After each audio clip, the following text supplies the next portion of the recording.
How to use Zoom, take 5. This has been recorded for the use of One Top of Boyle College.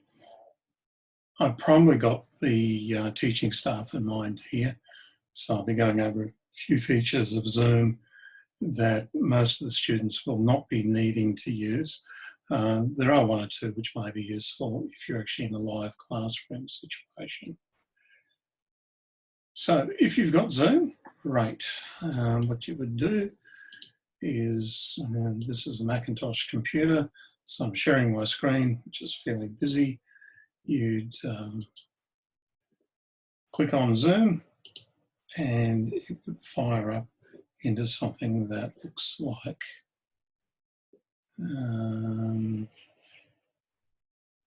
this.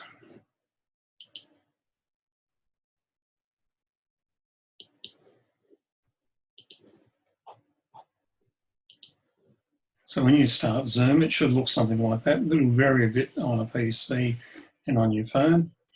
The initial thing that you'll notice is there's a big orange button which asks you to start a new meeting. So here it says back to meeting because I'm actually currently in a meeting while I'm recording this.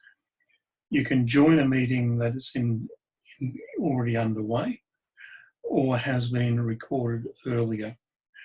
And what you would do with that is you'll have a 9-digit meeting identifier, ID, and you may be asked to input a 6-digit password to have secure access. The other one, which is useful for teachers, is you may want to schedule a live classroom.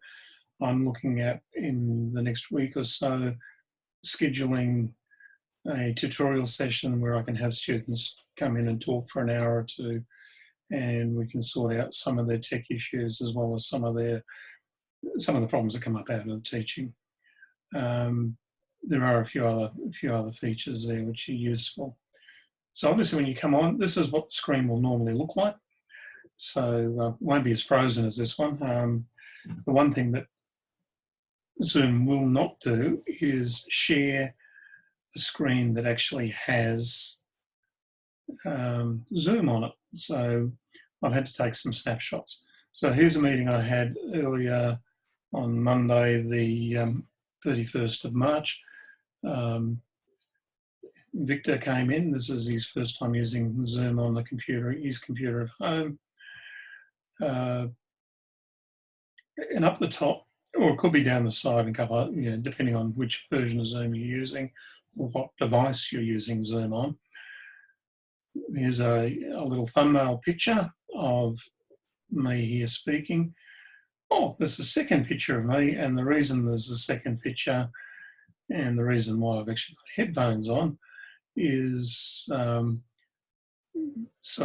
because I've actually got my iPad running here, and the reason I had the iPad running was I actually wanted to see what was actually appearing on the shared screen on somebody else's computer or somebody else's phone while I was doing recording on my computer. And you can actually click on any of those and those will come into the main screen. And it's quite a useful feature. I'm using a virtual green screen at the moment, and you'll notice it works fairly well, but it is removing that ear, and part of my chair keeps on flashing in and out. You may see that in the postage stamp size picture up in the top right-hand corner of your screen. If you move your mouse over the picture, and remember these are pictures of screens, not actual screens, you will get a number of menu options come up.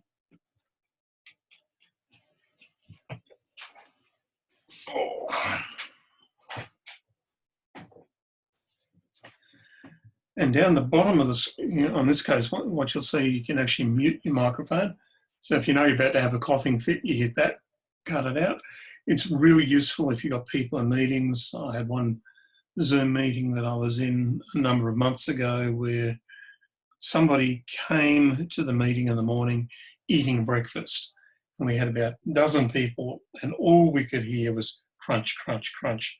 So it's useful to for people actually, if they've got noisy background. So if a vacuum cleaner started up behind me, you'd hit the mute button and it would stop that sound coming in. You can also do that for stopping video. If you've got fairly limited bandwidth, or people have got fairly limited data at their end, they might want to reduce that to cut down the amount of data that's going through. Having video is really useful for teachers because you can actually see how students are actually taking in what you're teaching. Okay, invitation screen, we'll get onto that a little bit later on. That gives you the opportunity to invite people to a meeting that's actually in progress. You can also do it for a scheduled meeting and have people lined up to come in. You can also, if you are the host of the meeting, manage participants. So if somebody's getting rowdy, you can mute them or include them or exclude them as the case may be. And you can share the screen, which is what I'm doing at the moment, a number of screenshots that I took earlier. We'll talk a little bit about the chat feature. Reactions just give you a bit of give some of the participants an opportunity for them to say how they're feeling. The record button, once that's pressed, it will give you a standard sort of VCR, DVD player, pause and stop button, which you can use to stop and record your video at any time. So you might, if you're teaching a class, you might hit record after everybody's joined the class if you're doing a live classroom. The chat screen, if you press that button, this is what pops up. So there's me, the host, there's me on my iPad, and this is after Victor had left the meeting. But you can actually type messages in the bottom here. And there's a question Victor asked, how many participants can we have? I believe the answer is about 50. It's usually bigger than any class that we have. Some of the, it might actually be a lot larger than that. So you can talk to individuals, or in this case, to everybody else in the meeting. There's only 2 people in the meeting. The other thing you can do while you're live, if you've actually got resources that you've copied and you actually want people to see them, you can actually share files from your computer to people who are in the meeting. Now remember, that only works if you're actually live with them. If you're doing a recording like this, that button won't work. You've got to, if you're doing a meeting and people are accessing it later, they can also, I think they can also use that. So there's a few other features there. Okay, let's go back to those are the features you can use while the meeting's in progress. Before you start a meeting, and before you start any meeting, there are a number of things which are useful to have set up. This button up the top here, which I didn't talk about, you might ignore, it's just a little gear. That's your setup button. When you press that, this is what should appear, something that looks like this. And the options you've got for your settings are general, video, audio, screen sharing, how you set up the chat, your background, like this lovely background I've got of Arthur Street's painting of Barron Gorge. And a couple of things you do with recording, and there's a few other options you can play with, but the general one is okay. Let's have a look at the next one, which is the video. There's me pulling a face again as I click a snapshot. You can choose the camera that you're going to run. Now I've recorded this on my Macintosh. The camera is actually quite good on the Mac. I've got 2 cameras on my PC, and trying to get a good camera angle is a problem. Like if I'm using the iPad, I get everything in profile, and where my iPad's sitting on the desk, it's actually pointing up. My PC, because it's a laptop, the internal camera tends to point up my nose, so I've got an external camera perched on an external screen, which gets a better angle. it's not as clear, not as clear as the camera I'm using at the moment on the Mac. So you go through and check those things. The same thing with audio. There's a pull-down box here. You click on the blue thing, that'll give you a list of microphones that are available.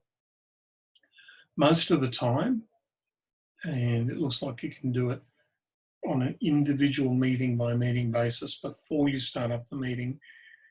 But most of the time, if you're in a meeting, it is the microphone picking up the sound in the room that you're in, not what's actually on the computer. So if you've got some sound files on your computer, that will not be picked up by the software. So if you need to play something, if you've got an audio clip or a piece of music, better to have it on another device and play it. I certainly did that the other day when I was doing a bit of language. I had a Hebrew recording of Genesis chapter 1, and I had that set up on my tablet and played it through the speaker or through the microphone. The sound quality drops when you do that, so just be aware of that. Okay, so what else have we got here? We go down another one. One of the important ones is your recording feature. On the recording tab, it'll say where you're going to save it. You can choose to choose the location after the meeting ends, and you can choose not to record during screen sharing. Now, the base model of Zoom will allow participants to record it if they're actually in a live class. So they can do that also. I'm just going to stop sharing the screen and pop over and show you what the final recording looks like.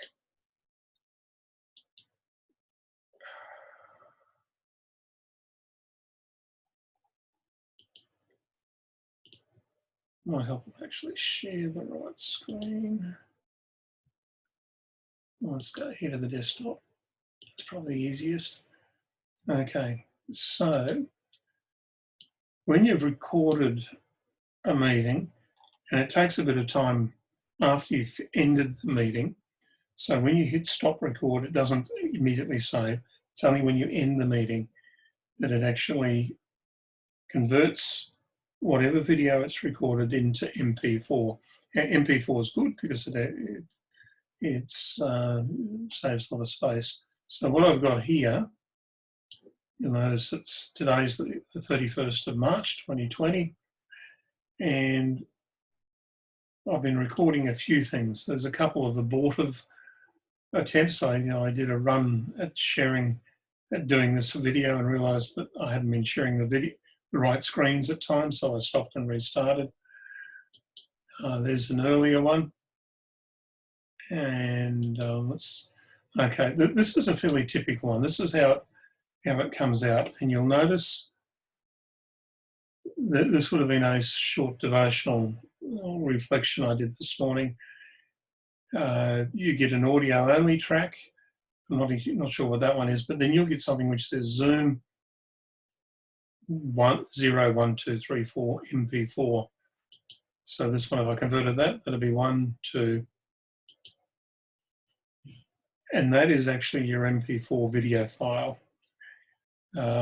What I've been doing is copying that into another folder and then renaming it something meaningful. In this case, Devotion Day 5 for Block 1. My recommendation normally is you would put WBBC. Let's see if I can actually get back to it from here. It should be in this one, Distance Mode Resources. Yeah, so I've already copied that one across, call it Devotion Day 5. But in the folder, and I haven't copied all my lessons over yet. I've got another lesson 3 from yesterday afternoon and a one on Bible resources to put in, so that when students actually access the file, they know that it's Swan Top, it's Certificate 3, Old Testament, and I might start changing that from lesson 1 in full to L1, L2, so they know which lesson they're actually looking at. But the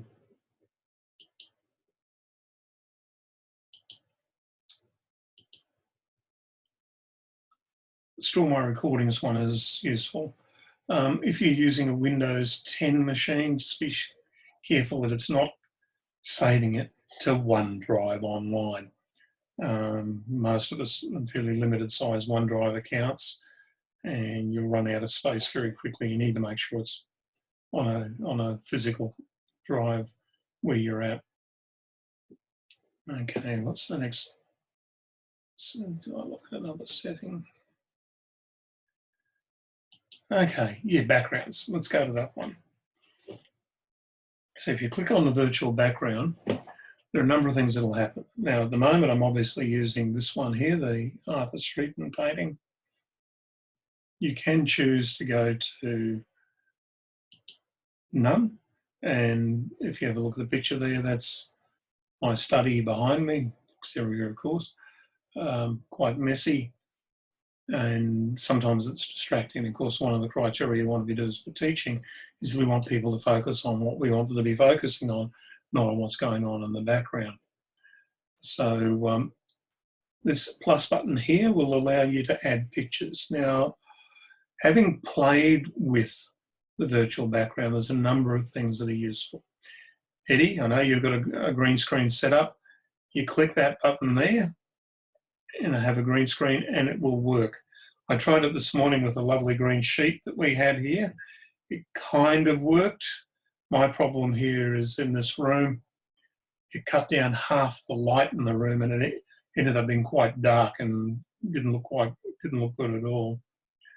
But you can use that button to add pictures. The other advice I've got, so there's the video option. They give you a couple of videos that you can run in the background. So I'm pretty sure that this one's actually is Palm Cove here in Cairns. It just looks awfully, the layout. It could be somewhere else, but I think that's where it is. One of the things I did notice is if you're running video in the background, it makes the overall recording size much, much larger.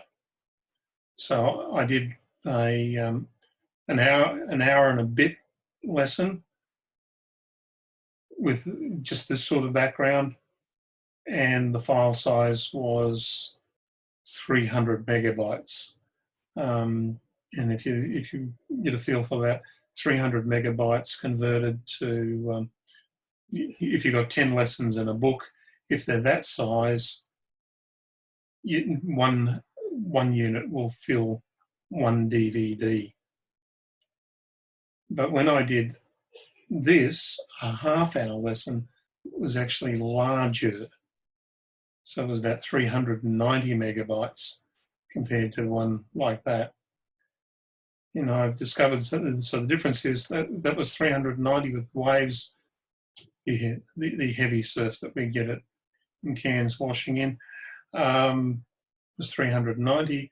But when I went to something like this, half hour dropped suddenly down to about just under 80 megabytes. So fixed background's the best.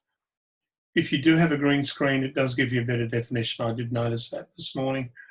It stopped cutting ears off and allowed me to point to things.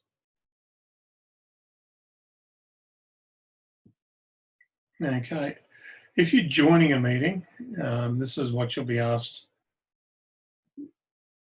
to put in your 9-digit code here. You can choose whether to connect with audio and video. When you join, it may ask you for the password, which should have been provided ahead of time. You can also schedule a meeting. So if we go back to this screen where it says schedule, you can schedule a meeting.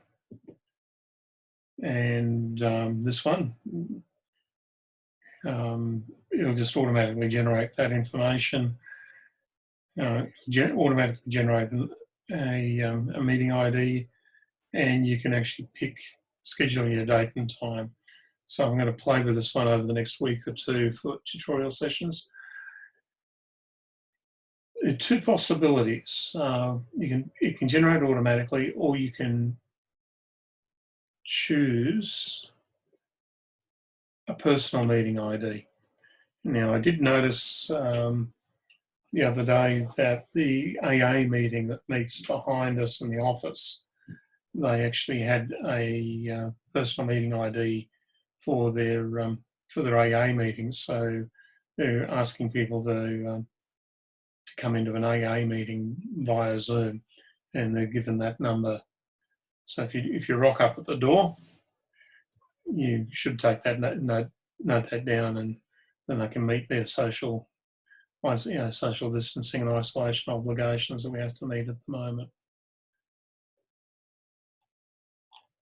I think that's all I need to share at the moment. There's a few other features. I haven't played with them yet. You can do some quite useful things. So the only screen you can't share is this one right here. At the moment, I've got my mouse hovered over the picture, which means I'm getting the menu items for Zoom coming up. But you can, and this is where it is really useful, if you've got a PowerPoint, you can actually share the PowerPoint and just, in presenter mode, just flick through. Or in this case, I'm actually asking people, so I said, look, this is the book you need to be at, and make sure you see Old Testament up the top of the page, make sure it's version 9, make sure you got the page number, lesson 4, and then you can read through the lesson. And one of the things you go through, you can, and they will sadly see all these little things like red underlining. And of course, what's wrong with that word? Nothing, except it's not the American spelling. For some reason, the American dictionary is on, so I can actually talk them through. You can also share any other screen that's going. So there's my, I can share my web browser, and let's see, what can we put in?